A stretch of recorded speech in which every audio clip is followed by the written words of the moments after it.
Welcome back to the Retail Pilot. Today's guest is Nate Checketts, CEO and co-founder of Rhone, a performance-driven apparel brand built for those pursuing constant improvement. Before launching Rhone, he worked with leading technology and entertainment organizations, including Cisco, the NFL, Legends, FanVision, and Sport Radar. A lifelong entrepreneur, Nate founded 4 companies before turning 30, including Manja Technologies, whose patents were later acquired by the San Francisco 49ers. In 2020, Sports Business Journal named him to its 40 under 40 list. Beyond Rhone, he serves as a director for Clean Simple Eats, a fast-growing functional foods brand. Nate earned his BA in finance from Brigham Young University and lives in Connecticut with his wife, Dana, and their 3 sons, Gabriel, William, and Nicholas. Welcoming back my friend Nate Checketts to the podcast. Nate, I think it's been almost 2 years. How are you? I'm great. It's great to be back on. It's good to see you again. Bring us all up to date. I've been reading a lot about the brand. There's still a lot of energy out there, but give us a bit of a thumbnail sketch on Rhone for those who, for some reason or another, might not know the breadth, the depth, and the talent behind the company. Oh, well, you're very kind, Ken. We started the company about 11 years ago. The brand was hyper focused initially on building this performance lifestyle within the men's category. So everything from active to what you could wear to the office, high end performance fabrications, real premium offering, kind of best in class fabrics. And almost 2 years ago, 2 years ago in May, we launched our women's line. And that has come out of the gate like a cannon, and it's been enormously successful for us across our channels of distribution. We're an omni-channel brand, so e-commerce is our largest channel, but we've got a fast-growing retail fleet, and then we do some wholesale with some really high-end good partners. Yeah, I want to dig into that just a little bit, and then we're going to definitely talk about the women's business because there's been a lot of ground that you've covered over the past 2 years. When you started the journey as a new brand, was wholesale much more of an opportunity to get the brand going, or did you approach it more from a D2C perspective? It's interesting. I when we launched, there was this kind of reflection in the market that no DTC digitally native brand should go into wholesale. In fact, there were a couple of like very prominent DTC founders who said wholesale's dead. It's the worst form of distribution. And I kind of bought into that initially. I thought, why would we give somebody else the ability to sell our product? That doesn't make any sense to me. And how are they going to control the narrative? How are they going to explain the product? If they want to put it on promotion, how are we supposed to protect or manage that? um, but pretty quickly I had 2 conversations that changed my perspective on that. And one of them was with the Warby Parker guys, and they said if we could do it all over again, we would have gone into wholesale earlier, because on a contribution margin basis it actually cash flows much more quickly. And so when I think about a lot of the brands that there's a graveyard full of digitally native direct to consumer brands who refused to go into wholesale, raised a ton of money, and went out of business because it's very, very hard to build a direct business unless you come from a place of celebrity or some other form of hitting mass market awareness. So for us, I kind of always viewed it as we're just building the brand, we're building the company. And not to say that wholesale does not have its challenges. There are a lot of significant challenges with it. And you've even seen brands like Aloe who started with wholesale and then have moved out of wholesale.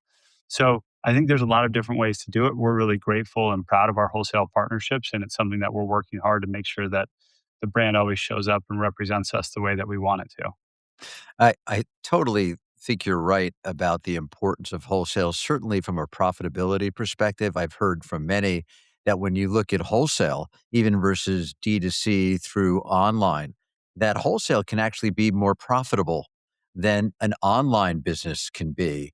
But certainly it helps the customer get in front of the product much more quickly than you could do with your own stores. And you can take back some great learnings from wholesale distribution. Yeah, there's no question that's true. The buyers are often really smart in terms of what's happening in the market. I I think that when I step back and I consider like everything that we've learned, I would not take wholesale away as a channel for us.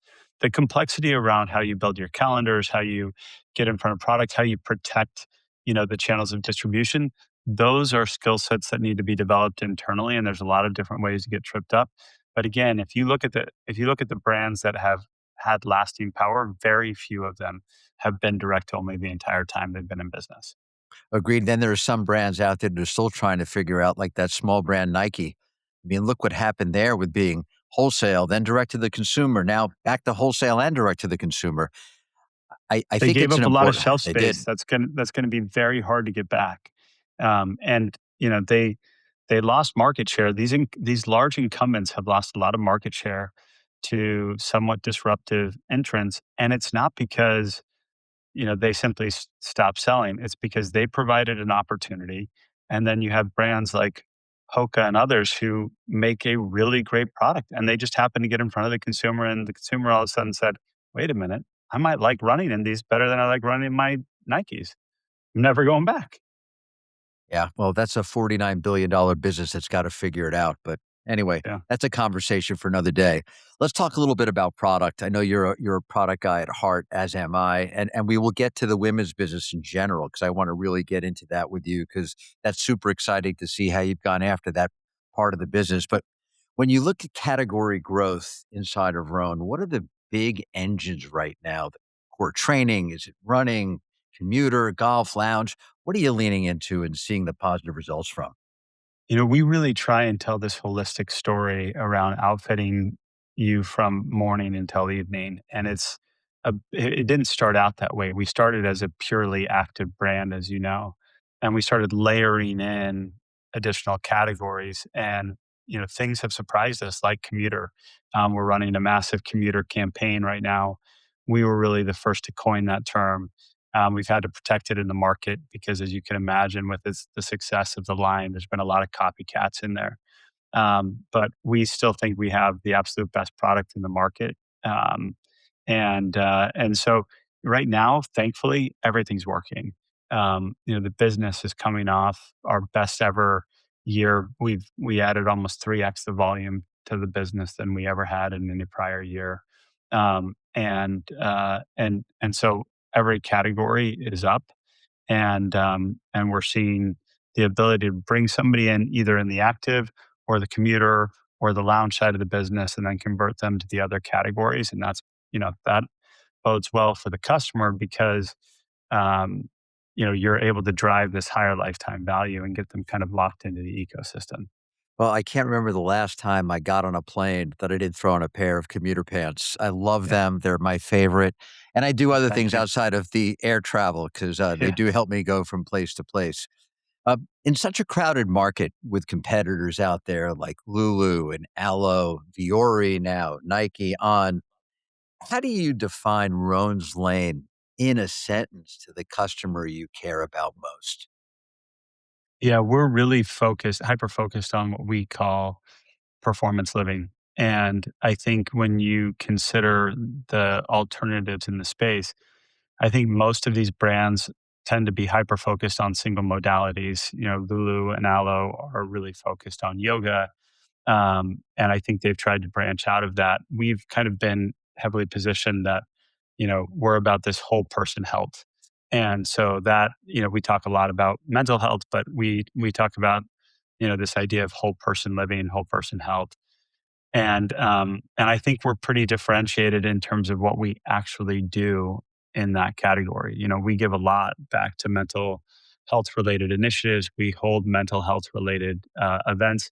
Last year, we held over 150 events in our small fleet of stores that talked about our 12 Pursuits program, which we can talk a little bit more about, which feeds directly into our whole vision on teaching people on how to better take care of themselves. And so, we say internally that we are a wellness company that just happens to sell clothes. And so that's really how we try and think about ourselves. We certainly spend a lot of time on innovation, developing best in class product, but the delivery, the mechanism is about telling this branded story that we really care about. And it's what we try and live internally as well. So, to me, I think it's a bit of a roll your eye uh, when people say, "Oh, it's a lifestyle brand," But really, that is what we're trying to build a whole category around, is this lifestyle that we're trying to help people live. When you look at opportunities within the assortment, what are some of those opportunities that you've yet to address, whether it's sport or channel or geography? Is there some white space out there? And again, we're going to get to the women's business, but more on the men's side that you say, hey, this is an opportunity we're going to go after. Yeah, it's a conversation that we have all the time. I think right now there's still so much opportunity for us in kind of winning in the basics, underwear, socks, etc. That's not a category that we've spent a lot of time or energy behind. Um, it's complicated, and there's, pretty proven distribution methods and models there. But I'd like to see us do better in that category, particularly on the men's side. And then, there is opportunity to get more sport specific. Our customer is definitely someone who golfs, who plays tennis, who is very active in running and training. Right now, we make really beautiful performance product that could be used across a number of different categories. And we make products that a lot of guys use to play golf. We've started to lean into, can we make some more sport specific product that we think would resonate? Well, I got one for you, Nate. This is a freebie, but Okay. I'm addicted to padel or paddle, depending on where Yep. you're from. Have you played? I have not, but I mean, the amount of times that I hear this, it's crazy how rapid it's growing right now. It is the fastest growing global sport. I know people think about pickleball, but that's in the US, but pickleball is like checkers and Yeah. padel is chess. It Yep. is, I mean, I'm consumed. We Yeah. travel everywhere, we have games, but I'm looking for someone to move into that space and own the apparel. I mean, again, it's a Yeah. great line short, but it's growing like crazy. I think it may become an experiment, an exhibition sport in the Olympics. If it is, Yep. more and more people get exposed to it, but it's fast, it's fun. Yeah. I'm crazy about it. It looks like a very fun sport. You got to clear up though. Is it paddle or is it padel? Because I've been told both. It's paddle. And Yeah. the challenge is if you're from the Northeast, there is paddle tennis, which is a Yep. platform game played in the winter outdoors. But if Yep. you're anywhere else in the world and you say padel, they're like, what? It's Yeah. paddle. So Yeah. you can all usually tell by those who play it versus those who want to play it well, what they call it. Yeah. Yeah. That's the telltale. But Yeah. yeah, it's a great opportunity. Put it in as a search term and see how often it comes up. Talk Love to it. us a little bit about Rerone because that's relatively new and that gives customers a shot to buy gently loved product or maybe even some things that have minor defects Yep. potentially. Talk to Yeah. us about the Rerone business and why you started it and how it's performing. Yeah. So we have kind of five company principles that we try and abide by as a team. We say that Rhone teammates are great, gritty, responsible, excellent, authentic, and team centered. And responsibility, or being responsible, which is the R in great, is something that we take pretty seriously in terms of how we source fabrications, how we deliver product. And I think I I've kind of fought back on this narrative when apparel brands try and use the word sustainable, because there's nothing sustainable about what we do. We're delivering, making products, oftentimes using, you know, virgin polyester or nylon that is petroleum based. But can we do it in a more eco-friendly, more responsible manner? And if we stop trying to convince people, spend all of our time convincing people, greenwashing them about how sustainable we are, and if instead we focus our efforts on, can we make the more responsible decision when we face kind of every different turn, then we'll be better positioned to have success. And in the case of Rerone, you know, every company that makes a high quality product, that product can live for a long time, but not all of our customers want to wear it forever, right? So we have some customers who say, I just want a new piece of outerwear every single year. Our outerwear is built to last for 15 to 20 years. So taking some of that gently used product back, and repurposing it for a customer who's a bit more price sensitive, willing to wear something that's, previously worn, or previously loved, as sometimes people say. That is one of the most sustainable things that we can do is take a high quality product that we've created and keep it in the ecosystem to live longer versus ending up in a landfill. I think it's both one of those like good for business, good for customers, and it's good for the environment as well. So we've had some really good success. We've had a great partnership in getting that off the ground, and I've been pleasantly surprised at how the perspective and attention that people have given to it. Are you working with Archive to do that for you? We Is that are, yeah, great. they've They're been great partners. terrific. I think I had Emily on the podcast some time ago. She's a smart woman. It's a great business, and I think it's the right way to go after the greenwashing, if you will. Yeah, well, and I asked the team.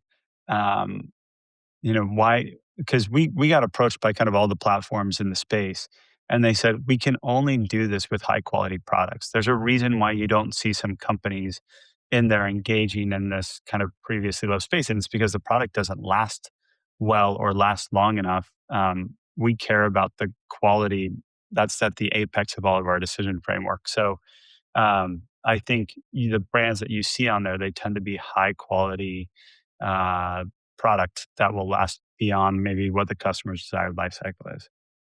All right, let's jump into the women's business. You were very intentional, the way you thought about it and launched 2 years ago.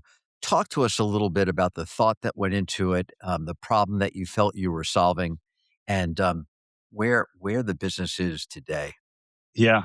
So we were pretty overt when we launched about, in fact, there's an article that hangs in my office that it was like the first article that covered us in the Wall Street Journal. And it said, these guys want you to stop wearing your wife's yoga brand.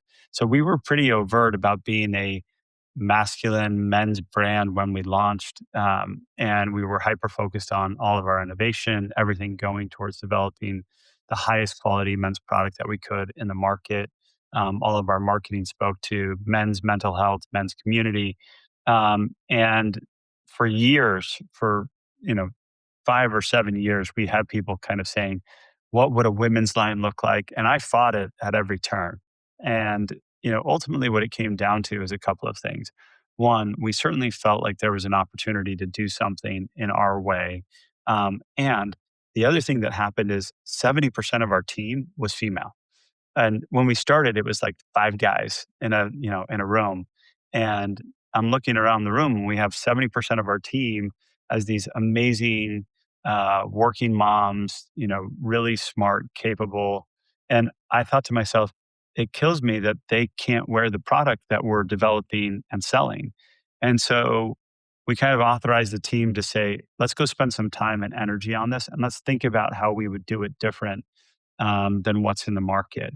And I'm really proud of the product. The quality of the product, I think, is just absolutely beautiful.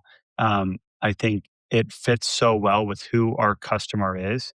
So when we think about who she is as a Rhone customer, she is strong, she's capable, she's independent, she's professional, and when I compare and contrast that woman against what I think the branding and marketing is for a lot of our key competitors, oftentimes they show women um, as doing yoga for hours upon end, as soft, and we're like, no, she's strong. She might do yoga, but she's also doing Pilates and strength training, and she's running, and she's taking care of people, and she's taking care of herself.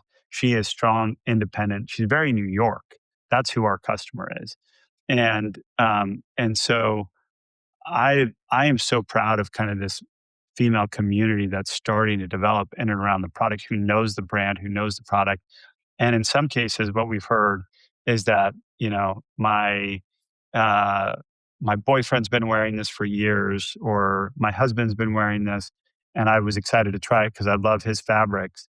And that's who the original customer was. 30% of our customers before launching women's were already women, and the business has scaled to such a big percentage mix that I would argue more than half of our customers now are female. Correct me if I'm wrong, Nate, but I think when I read about the launch, and I want to say it was a Women's Wear Daily article, it was with a professional golfer. We partnered with the LPGA to be the official on-course apparel partner to the LPGA, and we signed two amazing female golfers.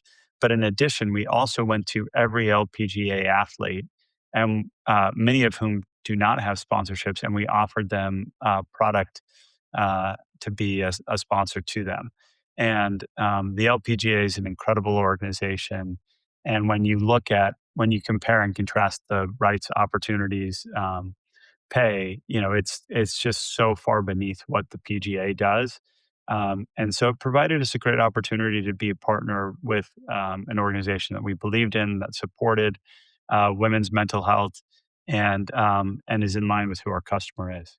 It's also just such a great way to say to the women out there, this is product that's not used for just everyday casual wear, but the pros are using it as well. So Totally. it's such a great vote of confidence in the Yeah. product and the halo that you must have experienced. I thought that was genius. Oh, well, thank you. I can't take the credit for it. The team is the one that made that happen and came up with the idea, but it's been a great partnership, and we've been really fortunate to be partners with them. What surprised you most about the early feedback that you received on the product, whether it's about fit or styling, price point, use case? One of the products that has done amazingly well for us is our Dream Glow product, and we were really early in kind of this women's spacer trend. It's a proprietary fabric blend that we developed on our team, and what I hear from customers all the time, including my wife, is she says it's not a question of if I'm wearing Dream Glow today; it's which Dream Glow product am I wearing. And so I think that's been really incredible. I think the other thing that surprised me about women's is we heard and we were kind of warned how much more difficult the women's market is than the men's market, that they are far more finicky, less loyal, less brand driven than men. But our customer acquisition costs have been more efficient in women's. The stickiness factor and the loyalty and repeat rate on women's is incredibly high. And so yeah, in our second full year of business in women's, we'll do more than we did in our first 8 years of men's. Wow. So this kind of, I guess, hits on what I think could be a problem. I'm curious how you served it. When you launched the women's business, how many stores did you have total? Roughly. I think we had 14 when we launched Okay. women's, And 12 to 14. how many stores today? We've got 25. And how has building out this women's business changed the size that you need, the presentation in the stores? How did you go back and retrofit the existing 14? Because you're telling me that the penetration of women's is getting close to where men's might be without giving away numbers, but the Yeah. store didn't get 50% bigger. So how do you No, handle it the did old not. stores, and what are you doing for the new stores? Yeah, I will tell you, it is enormously complex, right? We had these existing stores that were not big enough to be able to handle the assortment across both. So we had to get really tight and thoughtful about what we were including in both. Um, we slowed down our store opening count. We had planned, just based on the four wall profitability and performance of our stores in men's, to really ramp up the growth of stores. But then we decided, and I'm glad we did, to slow down and pump the brakes so that we could do some testing and learning and iterating. The last of those tests is going to open this year. And we've learned a lot. We've learned that our stores need to be bigger, no surprise. And we've learned that the way we present and lay out the brand needs to change and shift. And even everything from the way we do fixturing and fixture packages, and the way that we train and teach the team, the way we hire the team, all of those things have needed to evolve and shift. But we put ourselves, I think, now in a really good position. The store improvement and the profitability of the stores have dramatically improved over the last 2 years. And that puts us in a much better position to open more retail stores. So, um, but it's been a lot of hard work, a lot of hard work. And I would say I underestimated how hard it would be to go back and retrofit stores. Um, One of the other interesting things is that, in terms of percent penetration, our new stores that we've opened, where the market has only known us to be both men's and women's skews much higher as a percent in those stores than our existing stores where we've added women's back in, but the market kind of already knew us as a men's brand. It's once you get the women's business right, I think you'll find that's going to be the key to future growth. I mean, I go back, I look at my days at Ralph Lauren, where so much of the business was men's versus women's. But look, she shops more than he does, and if you get it right with her, it's a winning combination. There are a lot of other brands in your space, and I won't name names, that are really trying to figure out the women's business. And I Yeah. think until they do figure out the women's business, growth is tough. But if you can get her in your product, she is going to help take you to the next level. And it sounds like you guys have really figured it out.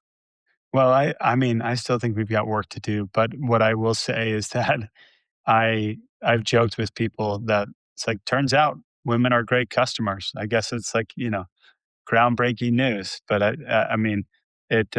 Everybody knew it. We were slow to adopt it, but we just really wanted it. We wanted to make sure that we had something unique and special to offer her, and that it paired really well with who he is.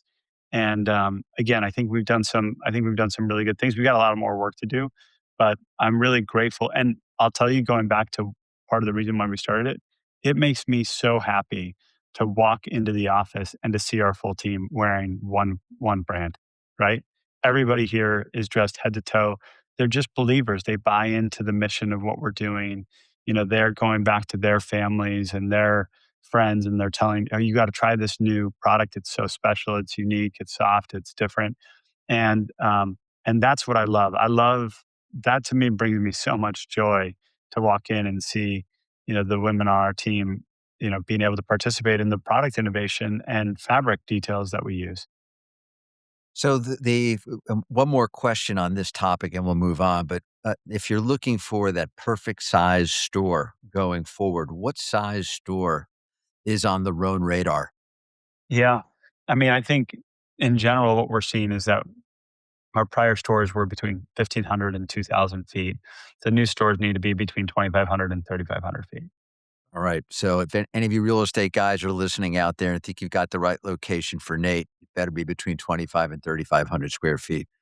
All right, let's pivot. I want to talk a little bit more about mental health. You've talked about it a bit already, but why the obsession with mental health? What is so important about that for you, and why has it become just a mantra for Nate Checketts? Yeah. I think when we started the brand, I was deeply inspired by just wanting to make an impact, wanting to do something good in the world. And the idea of making clothing that just made people look good was not enough for me. It felt pretty shallow. And we had already had the idea to build a brand, but I admittedly this was a part-time thing for me. Um, my brother and brother-in-law and I were talking about it, and I had been sent an article about the status of men's mental health in our country and the negative outcomes that we were starting to see. And this is back in 2014. So, lots happened since then, obviously, COVID. And unfortunately, the outcomes have continued to deteriorate. And at that moment, I had two sons and I had one son on the way. And I grew up with three brothers, and I thought about this world in which I was going to be raising my boys. And I thought to myself, I could not, in good conscience, look them in the eye 15, 20 years in the future and not say that I tried to do something to make the world a better place. And back then, I felt like we had this PR problem with mental health. It was often discussed in the shadows, it was hidden. People didn't want to talk about it. And we needed to find a way just to make it accessible, just for people to kind of think about it differently. Um, I personally had lost two friends to suicide one at a relatively young age. And it just ate at me. Like, I don't even know how to explain it, Ken. Like, it just ate at me that these people were suffering and they didn't feel like they could talk to anyone about it. And, and my brother, uh, Ben and I just had long conversations about what could we be doing differently? How could we help raise boys in this environment where they felt comfortable talking about their feelings? And we were fortunate, we are fortunate. We have a father who is the most emotional man you've ever met, but he was very successful working in the world of professional sports. And he was not hesitant to come home and tell us about how he was feeling, if he was feeling frustrated or challenged. And so growing up in that environment, and my mom, by the way, went back to school and became a family trained therapist. I it just felt so natural to me to think about the intersection of health and wellness performance and mental health. All of our competition was just hyper focused on you're an athlete, run faster, jump higher, lift more weights.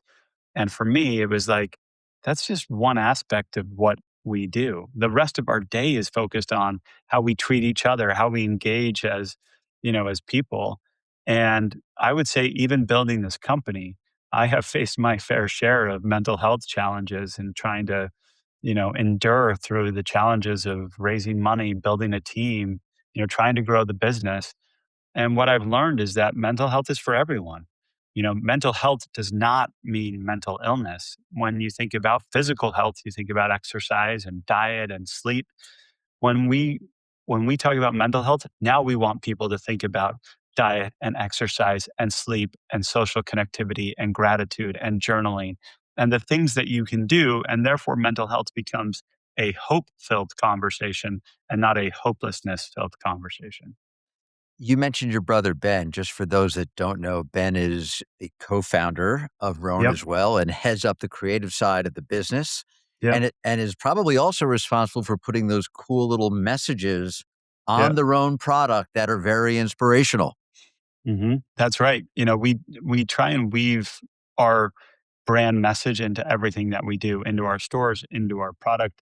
When we launched the women's brand, um, someone on our creative team came up with the idea of how much women are moved by affirmations.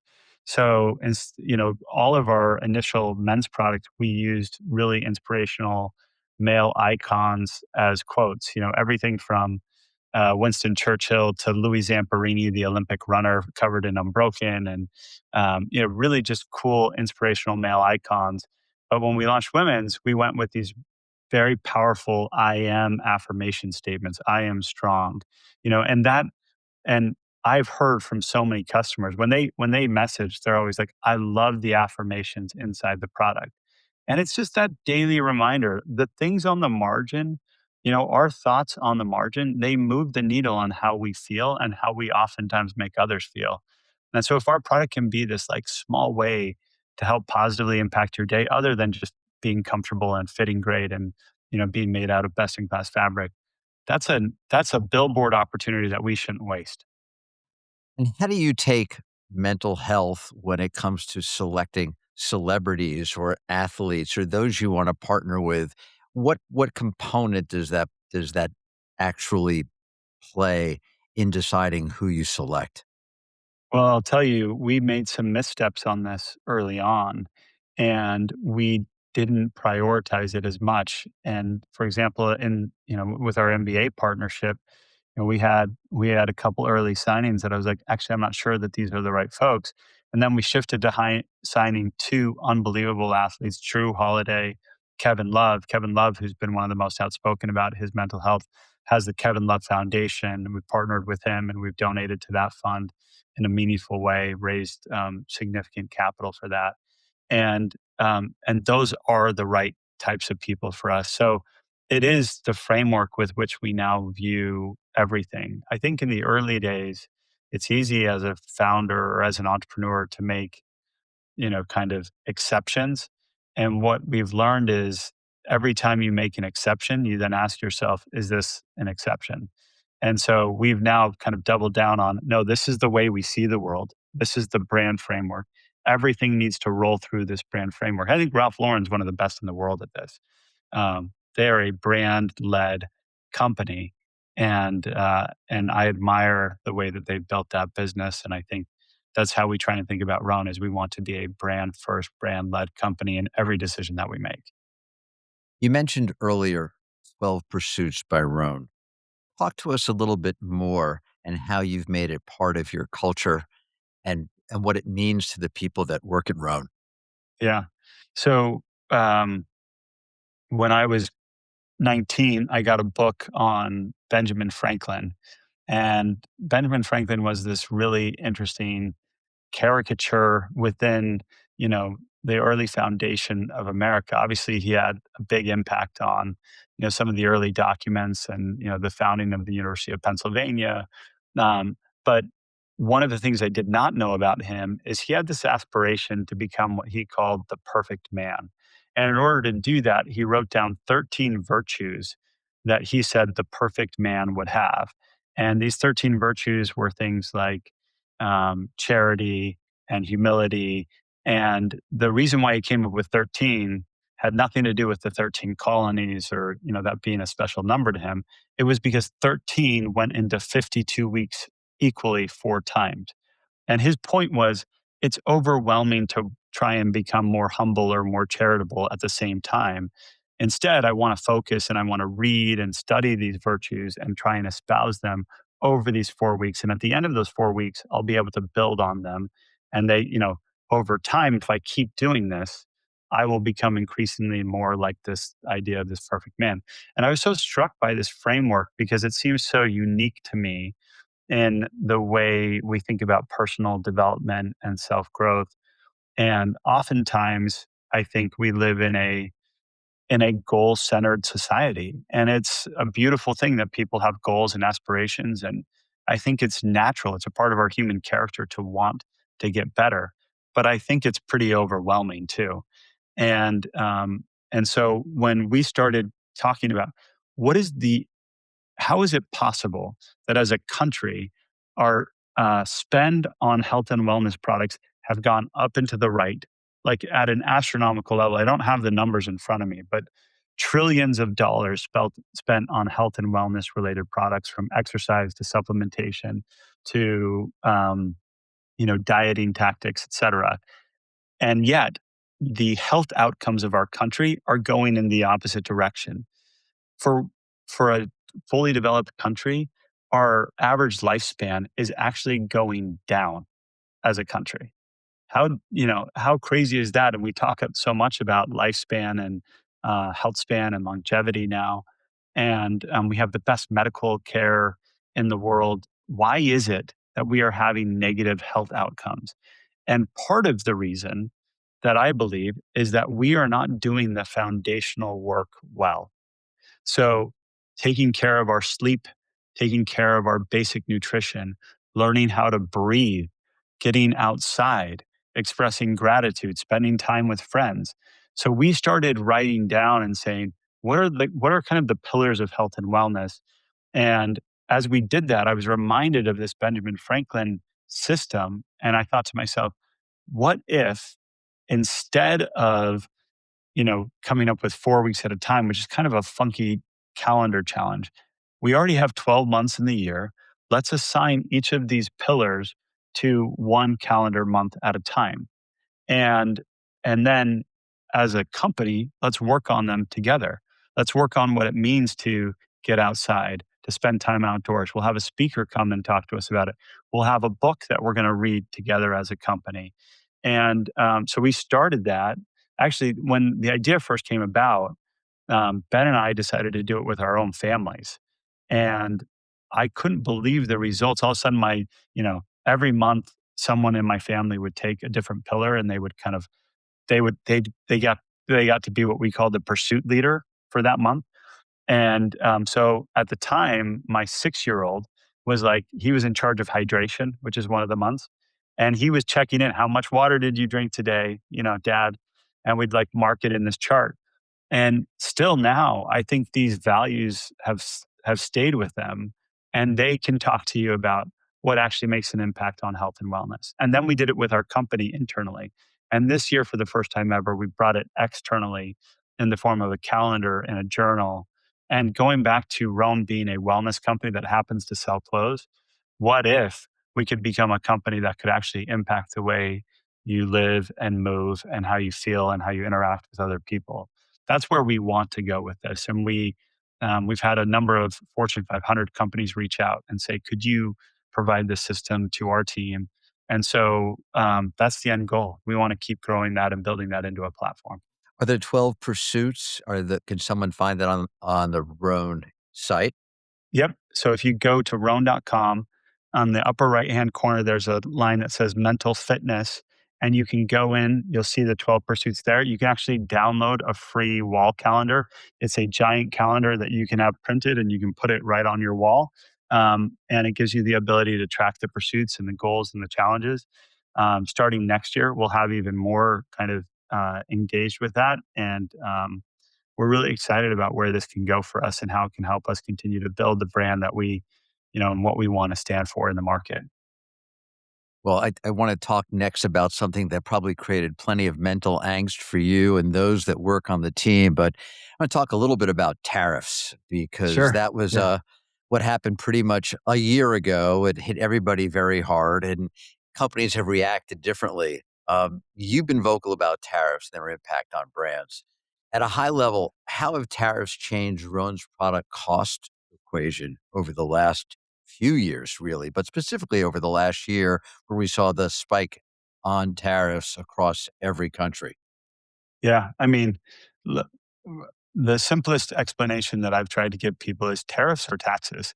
And if you expect that all of a sudden you're going to tax an incoming good, a fabric, a zipper, a finished product, then that cost will eventually be passed on to the customer in some way, shape, or form. And if not, companies will be forced to give up margin, which oftentimes they don't have to be able to give up. And so the way we approached it is we said, okay, I'm not someone who's super political. It's just not something that I spend all my time thinking about how can we better improve the health and wellness of people in this country, on our team, et cetera. So I didn't spend a lot of time in the political debate, whether or not I agreed or disagreed. It was just the reality of the day, and we had to spend time focused on how do we manage this impact in a way that reduces the impact to everyone involved. So the simplest approach was let's go to our suppliers. Let's say to them, we need you to absorb some of the impact of this, which they weren't happy with. They didn't have anything to do with coming up with these tariffs.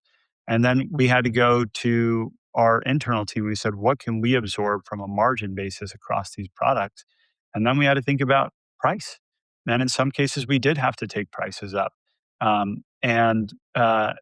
we tried to not I didn't believe it was fair to put all the burden on our suppliers, and I certainly didn't think it was fair to put all the burden on the customers. So we really tried to look at it as this approach of, sharing that pain across the ecosystem. Now we're in this unique situation where, the Supreme Court has ruled, and we're trying to navigate how we manage this next step with a lot of uncertainty, and it's hard. Ken, I mean, yeah, angst and mental health and stress and all of those things.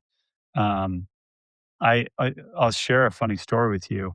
I had a conversation with one of our investors who happened to be a CFO at a very large publicly traded apparel business. And I said to him, hey, you were in this industry for 35, 40 years. You were the CFO for like 20 of those years. How did you handle these situations? This tariff situation. And he was really reflective. He retired only like 3 or 4 years ago. He said, Nate, I can't think of anything like this situation. I was like, wait, really? You were in this for 40, you can't think of one situation like he said, no, that's not true. COVID was a COVID. lot like this. And I was like, Mike, that was 5 years ago. We've had both in the last 5 years. Like you're telling me over the last 50 years, the two most dire situations in the apparel industry have been in the last five? He's like, yeah, I think that's right. So It's been a hard time to build a business in this category, but I'm really proud of how we've navigated our way through it. And I'm optimistic about the future and where it could go. And to the extent we can, give it back to the customers in a meaningful way or to our suppliers, we want to be able to do that. And so we're just navigating it carefully. Curious, when you look at the impact of tariffs on the company, what percent would you say you were able to pass on to the customer? And then what percent did either you and or your vendors have to really absorb those costs? Yeah. I mean, I think it depends on the product, but ideally we kind of went for this a third, a third, a third model to try and balance that out. I would say across the industry, what we saw specifically with our competitors is that prices generally rose 5 to 10%. And our average cost increase in the business was between 3 and 5%. Interesting. So now you have an opportunity to collect on those tariffs, to go to the government, get back the tariffs that you're owed. There's two ways, I guess, to do it. There's one, there's wait in line for the Mhm. refund. And there's also a market out there that would allow you to sell the receivables today for somewhere between 70 and 80%. What appeals to you? We've been approached by a number of different players, as you can imagine. We've on a relative basis, we've got a meaningful material number out there. And I would say the first offer we got in was 40 cents on the dollar, and it has slowly gone up. And the way I think about this is these hedge funds and in some cases banks now, Hmm. they are pretty smart. They're not going to say 80 cents on the dollar if they don't have a pretty confident view that this is going to happen. And then it's just about managing that money. Thankfully, we're in a good cash position, so That's great. we're not rushing out to sell it. I think you're seeing the companies that are selling it are in need of cash. And we were aware of, several who have and have done it at relatively lower prices than I would have been willing to do it for. Yeah. Well, you're in a good place because I think both options are getting better. It looks like Yes. the government's going to make good, and it also compounds at 5% at least, somewhere between 5 and 7%. So the money that you owed is growing every single day, Yep. and it's not a bad off ramp if you need the money to if you can get 75 to 80 cents on the dollar now. That could be a good way to go as well. No question. Uh, Last topic I wanted to touch on with you, Nate, is I want to talk a little bit about technology. You know, I'm a fan of tech, but so much talk about AI. How is AI impacting Rhone, the customer experience, internal tools, operations, etc.? If you'd asked me this question 6 to 8 months ago, I would have told you that we're seeing a lot of AI theater. It's like a lot of talking about it and how much it's going to impact the world. But on a practical basis, I wasn't I wasn't seeing the impact yet in the business. We were trying, and we had a couple of AI challenges across our team that we had kind of put in place. But now it's impacting every aspect of the business. Um, I saw somebody had wrote an article the other day about the first self like made company that was built with one person using AI that reached $1 billion valuation. That is a wild thing to think about. All the website development, the customer service, that was all being managed across AI. And it was one guy, and I think in part time with his brother, they built a GLP-1 site that was servicing customers, and the valuation had just hit $1 billion. And so when you think about that, that really makes you consider what else can you be doing in terms of building the process? What we've There's a lot of anxiety among people on what is this going to mean for jobs, et cetera. And my belief today is that, and what we've told the team is, we should be so much less focused on losing our jobs to AI, and we should be more focused on losing our jobs to people who know how to use AI better than we do. And and so we have engaged training programs across the team. Um, we, as a leadership team, have been reading about this and taking our own set of classes, but it's impacting every aspect of the business from design, product development, merchandising, inventory planning, customer service, operations management. warehousing. I mean, there's not an area of the business where this really isn't touching right now. So it sounds like you're all in. 100%. This is to me, we've already lived through the internet adoption, and anyone who sticks their head in the sand and says this isn't happening is going to miss the mark. I don't think it's. I'm not even trying to make bold statements. I think these are just very obvious. um, this is the obvious reality we live in. And again, like the tariffs, we could spend a lot of time debating on whether or not we think this is good for humanity, or this is good for the country, or this is good for our families and school systems. To me, it doesn't matter. It just matters that it's happening. And, we've got to make sure that we are on the front foot of it, because otherwise we're going to be behind. Is there a situation where you tried something that was AI driven that didn't work out well or a lesson learned? Hmm. I can't think of anything. I was trying to give this some thought. What I think we're seeing in the market is that there have been some brands and companies that have moved to AI generated modeling, um, and uh, and probably even skipping steps in product development as a result of AI. Thankfully, we have not had those same issues yet. Um, to be determined when that will happen. It will happen, because if we're not making mistakes, then we're not pushing the envelope harder and Sure. fast enough. But I wouldn't say there's anything that I've seen yet that has really stood out to me as a clear mistake that was generated as a result of using AI. Yeah, I like that you bring up the AI modeling because I'm seeing a lot of pushback, and I think rightly so, around the fashion and apparel industry, what it might mean to electronics or other verticals, TBD. Um, Yeah, but I think you'd be open to taking your models and showing them in AI locations, possibly to make them more I localized. I will tell you, I think that we would use AI models to generate lookbooks for wholesale accounts if we need to, because the product hasn't been delivered in time, or we don't have the samples, or, you Sure. know, we have not, and I don't see an immediate to medium path to even doing that in any real consumer driven way. I don't know. It feels icky to me. I don't like that. But, you know, before the reality was, we're effectively using AI generated images for the product itself. Now we can put it on a model so that the buyer in a wholesale account can get a better understanding of what the product's going to look like on someone, and it just brings it to life in a better way. Um, but yeah, I mean, there's certainly potential cost savings across the market and how we do it. Yeah, you could take your models and have them playing on different golf courses around the world. But again, the real model, just the golf, they're not at the golf course at that Yeah. specific time. Kind of cool. If you can use AI to make the model look like they know how to play golf or play tennis when sometimes they don't, that would also be helpful. That would be good too. I don't know what the upcharge is there to the modeling Yeah. agency to do Yeah. that. I mean, it's Yeah. crazy.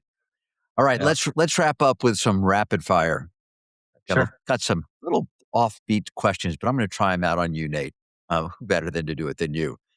What is one daily habit or micro routine that has had an outsized impact on your mental fitness in the last year?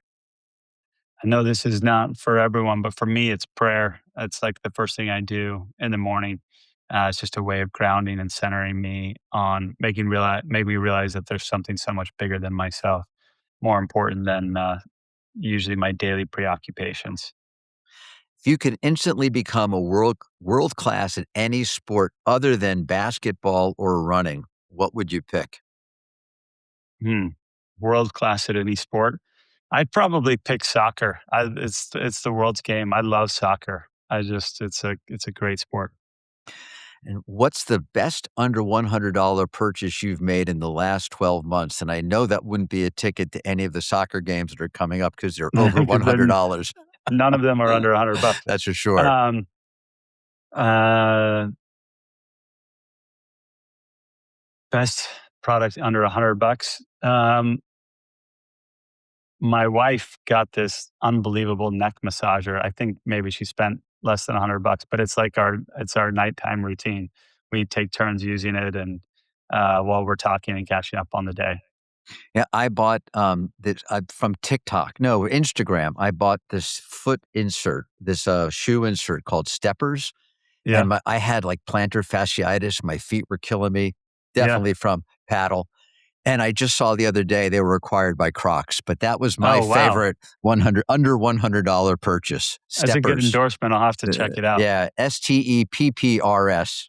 I wish I'd Okay. invested. Didn't know they were Yeah. raising money. Um, Yeah. what book, documentary, or podcast episode most changed how you think about leadership over the last few years? Well, I will say here's a recent one. I don't know if you've ever listened to the podcast Acquired, but as a leadership team, we recently listened to their episode on Hermes. And Oof. Hermes is this beautiful brand led business.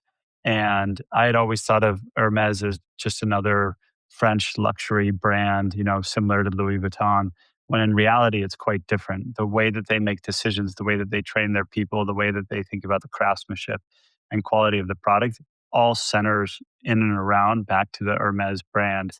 And so really it's like 4 hours long, like every Acquired episode. And I found myself pretty engaged by it. When your kids look back 20 years from now, what's one thing you hope they say they learned from watching you build Rhone? Mm. I think just not ever giving up. I think there's so many moments during the entrepreneurial journey where things get hard. And I think there were times where I felt like crawling into a hole or, running from it. But we've just tried to meet every challenge head on. And I think showing up, giving my best every day, I hope that that's what they see. And with that, we'll land this flight of the retail pilot. Nate Checketts, thank you so much for joining me today. It's great. It's great being on with you, Ken. Thanks for the thoughtful questions. Thanks for tuning in to this week's flight of the retail pilot. And please give us a review on your favorite podcast platform.